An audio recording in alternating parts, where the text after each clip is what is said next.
ప్రభువును రక్షకుడైన యేసుక్రీస్తు శ్రేష్టమైన నామములో మీ అందరికీ నా హృదయపూర్వక శుభవందనాలు తెలియజేస్తున్నాను. దేవుని బిడ్డలారా, ఈ ఉదయకాల సమయం ప్రభుతో మనం గడుపుటకు ప్రభు అయిన యేసుక్రీస్తు వారు ఇచ్చిన మహాకృపను బట్టి కృతజ్ఞతాస్తుతులు చెల్లిస్తూ ఉన్నారు. దేవుడు మనతో ఈ ఉదయం తన వాక్యం చేత మాట్లాడటకు ప్రభు మన మధ్యలో సమీపించున్నాడు. ఇది ఎలా మాట్లాడతాడని ఆశ్చర్యం ఉందా? పరిశుద్ధ జీవ గ్రంథము నుంచి దేవుని యొక్క వాక్యాన్ని ధ్యానించేద్దాం. చూడండి, 118వ కీర్తన 24వ వాక్యాన్ని చదువుకుందాం. ఇది యెహోవా ఏర్పాటు చేసిన దినము, ఇది యెహోవా ఏర్పాటు చేసిన దినము, దీని యందు మనము ఉత్సహించి సంతోషించడము. చాలు. దేవుని పిల్లలారా, లేఖనముల నుండి కీర్తన భాగములో మనం చూస్తే 118వ కీర్తనలో, ఈ కావ్యపు గ్రంథపు కీర్తనలో దేవుని యొక్క ప్రశస్తమైన మాటను గురించి ఈ ఉదయకాల సమయం మనం మాట్లాడుకుంటూ ఉన్నాం. ఉదయాన్నే లేవటంతో చాలామంది చాలా విషయాల మీద మనసుంచి లేచిన వెంటనే వాటిని వెతుకుతూ ఉంటారు. క్రైస్తవుడా, క్రీస్తుని ఆరాధించే ప్రతి బిడ్డ, నీవు లేవటతోనే, నీవు పడక మీద నుంచి లెగచటతోనే మొట్టమొదటిగా నీ ప్రాణానికి ఒక మంచి మాట నేర్పించు.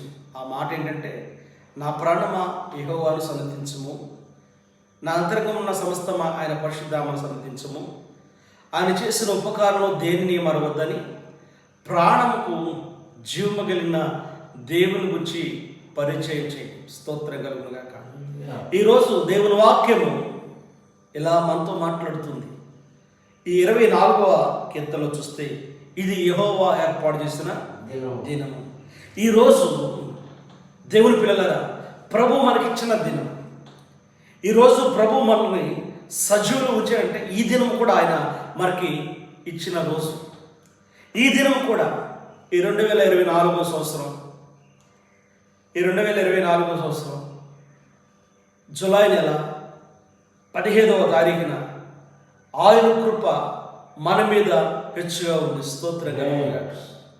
ఈరోజు ఈ దినము మన బంధువులు లేరు, లేదా మన ఆత్మీయులు కూడా లేరు. మనకు తెలిసిన వారు చాలామంది ఈ దినంలో లేరు. కానీ ఈ దినము మనం ఉన్నాం.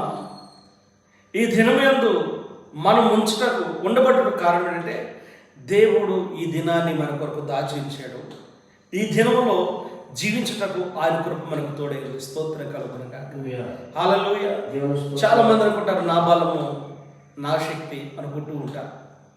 మన బలము ఏం పట్టదండి, మన శక్తి ఏం పట్టది. మన బలము మన శక్తి కూడా ఒక దినం నా బలహీనత కలిగిన ఈ దేహానికి ఒక జ్వరమో, ఒక జలుబో, ఒక దగ్గు వస్తే, లేదా 4 మోషన్స్ అయితే ఎందుకు పనికి రాకుండా అయిపోతుంటుంది. దేవుని గురించిన ఆలోచన మనిషికి ఉంది, కానీ ఆరాధించే మనసు లేదు. ఆరాధించే మనసుతో ప్రభు యొద్ద కూర్చోండి. ఆరాధిస్తూ ఉంటే ప్రభు మన జీవితంలో నూతన కార్యం చేస్తాడు. చాలా సందర్భాల్లో ఎత్తుకుచూ ఉంటారు, నూతన కార్యములు, నూతన కార్యాలు, నూతన కార్యాలు. నూతనమైన కార్యం ఎలా ప్రారంభమైందంటే నీ జీవితంలో నీవు దేవునితో ఎప్పుడైతే అడుగులు వేయటం ప్రారంభిస్తావో, నువ్వు ప్రభువుతో ఎప్పుడైతే నడవడం ప్రారంభిస్తావో, ప్రభువు నీకు చేసిన మేలును మర్చిపోకుండా ఆయన్ని ఆరాధిస్తూ ఉంటావు. ఆయన మహిమ నిన్ను ఇలా కమ్ముకొని ఆవరిస్తూ ఉంటుంది. కొందరు ఏం చేస్తారు తెలుసా? దేవుని పిల్లారా, దేవుని దగ్గర మేలు పొందేదాకా దేవుని పాదాలు విడిచిపెట్టరు. దేవునికి ఎన్నెన్నో మాటలు ఇస్తారు. అలాగనే వారి కొరకు విజ్ఞాపన చేసే సేవకులకు కూడా మాటిస్తారు. వారు సేవకుల్ని నమ్మిస్తారు, దేవుని నమ్మిస్తారు. ఎందుకు తెలుసా? వారు పొందలేని కార్యములు పొందుకుంటూ కొరకు, వారు అనుభవించలేని అనుభవించడం కొరకు, మన దేవుడు జాలి కలిగిన వాడు కదండి. మన ప్రభు మనల్ని ప్రేమించేవాడు కదా. అందుకే ప్రభు దగ్గర నువ్వు ఏదడిగినా ఇస్తాడు. కాడేంటంటే మన కొరకు విజ్ఞాపన విజ్ఞాపనకర్తలు ఉన్నారు. స్తోత్రం కలుగును గాక. ఈ కీర్తన గ్రంథములు మనం గమనిస్తే మొదటి మాట దేంతో ప్రారంభం తెలుసా? యెహోవా దయాళుడు, ఆయన కృప నిరంతరము నిలుచును. ఎవరు దయాళుడు? దేవుడు దయాళుడు. మనకు చూస్తే మనుషులు దయ దొరకపోవచ్చు, ఆత్మీయుల దయ దొరకపోవచ్చు, శరీరుల దయ దొరకపోవచ్చు, నీ స్నేహితులు దయ దొరకపోవచ్చు, అక్క చెడ్డ దయ దొరకపోవచ్చు. కానీ మనం ఆరాధించే దేవుని దయ మనకి దొరికినప్పుడు ఆ పరిస్థితి ఆశీర్వాదమే స్తోత్రం కలుగును గాక. యెహోవా దయాళుడు, ఆయన కృప నిరంతరము నిలుచును. ఎవరు నిల్చుంటారంట? కృప నిలుచుంటుంది. ఆయన దయతో పాటు మన మీద కృప నిల్చుంటుంది. స్తోత్రం కలుగును గాక. హల్లెలూయా. కృప కూడా నిలిచిపోతుందంట. ఆయన దయ చూపుతూ, ఆయన దయలో మనకి ఏముంటుందంటే కృప నిరంతరం, ఒకరోజు కాదు. నీవు ఆయన దయలో వర్ధిల్లుతుంటే ఆయన కృప నీ జీవితాంతం నిరంతరం నీతో నిలిచి నడుస్తూ ఉంటుంది. దేవునికి స్తోత్రం చేద్దామా? హల్లెలూయా. అందుకే యెహోవా ఎంత గొప్ప దేవుడంటే, మనం ఆరాధించే నజరుడైన ఎంత గొప్పవాడంటే, ఆయన మరణకరమైన పరిస్థితుల నుంచి విడిపించేవాడు, కన్నిటిని నాట్యంగా మార్చేవాడు. ఈరోజు చాలామంది అనుకుంటూ ఉంటారు కదా, క్రైస్తవులు అంటే రకరకాల వాదనలు ఉన్నాయి. దేవుని పిల్లలు, నిజమే, క్రైస్తవుడు క్రీస్తు స్వరూపమును కలిగి ఆయన సొగసును చూపిస్తే మరొకరికి అవకాశం ఉండదు కదా. దేవుని చిత్తమును నీవు ఉన్నప్పుడు దేవుని వాక్యాన్ని గ్రహించు.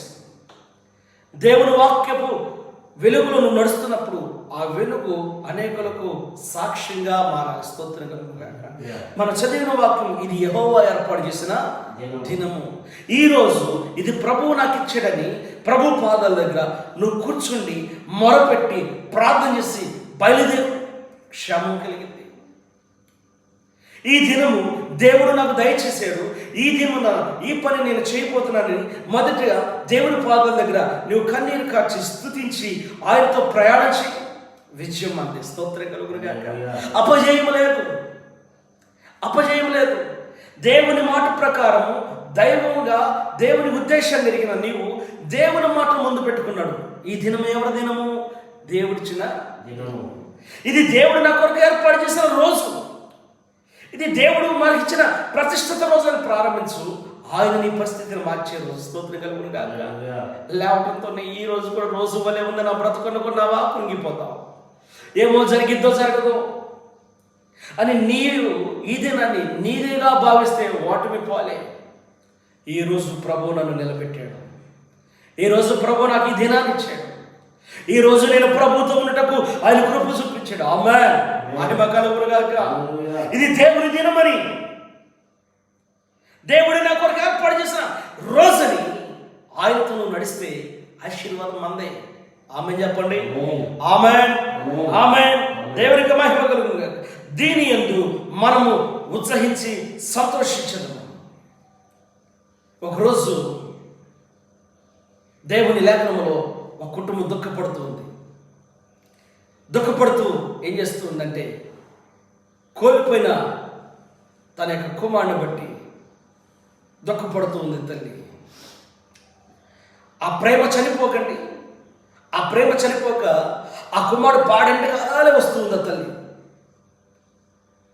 ఆ కుమారుడు పాడెనకాలే వస్తుంటే ఆ రోజు ఆమె ఏడుస్తున్న రోజు, కానీ ఆ రోజు ప్రభు ఆమెకు ఎదురుగా వచ్చి ఆమెను సంతోషపరిచే రోజు అని ఆమెకు తెలియదు. ఆమె ఉత్సహించే రోజుగా మారితే ఆమెకు తెలియదు. ఆమె ఆనంద భరితరాలుగా మారే దినమని ఆమెకు తెలియదు. ప్రభువారు ఆ పాడికి ఎదురుగా వచ్చి ఆ పాడి మీద ఉన్న ఆ యవనస్తుని దించినట్టునే, కుమారుడు దించినట్టునే ఆ పాడిని ఆయన ముట్టి చిన్నవాడాలేమో. స్తోత్రకరంగా ఆ తల్లి దుఃఖం ఒక్కడే, ఇక వెనక ముందు ఎవరు లేరు, ఆదరణ లేదు. ఆ ఆదరణ లేని ఆ దినమున దేవుడు ఆమె దుఃఖాన్ని నాట్యంగా మార్చే స్తోత్రం కలుగునుగా. హల్లెలూయా. ఈరోజు ఈ దినమున నీవు లేచి మొదటిగా దేవునికి అప్పగించు. ఇది దేవుడు నా కొరకు సిద్ధపరిచిన దినమని.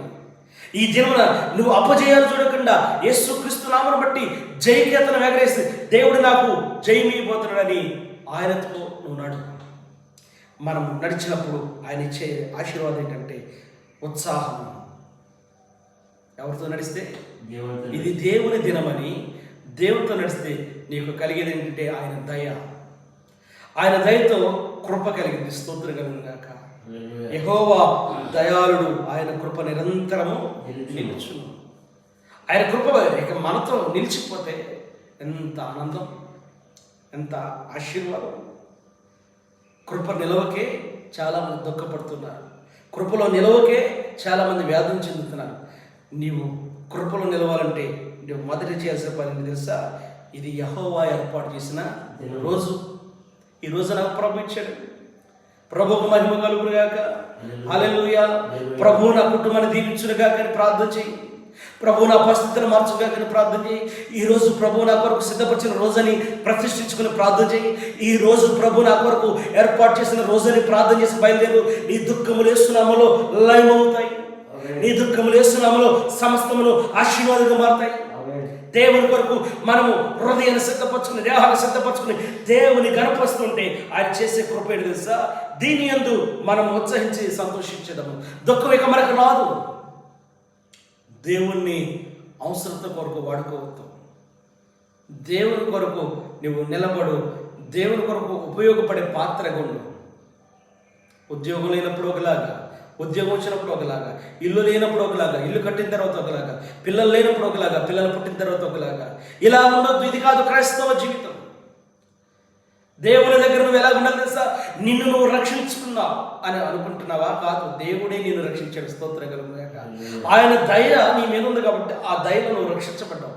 ఆ దయను బట్టి నీకు కృప దొరికింది. ఆ కృపలో నువ్వు దీవించబడుతున్నావు. నువ్వు దీవించబడుతూ దేవుని మర్చిపోతున్నావా? చూస్తాడు, అడుగుతాడు ఒక రోజు లెక్క. కాబట్టి నిరంతరము దేవుని దయలో నువ్వు నిలిచి ఉందువుగాక. దేవుని దయలో నిలిచి ఉందువుగాక. ఆమేన్.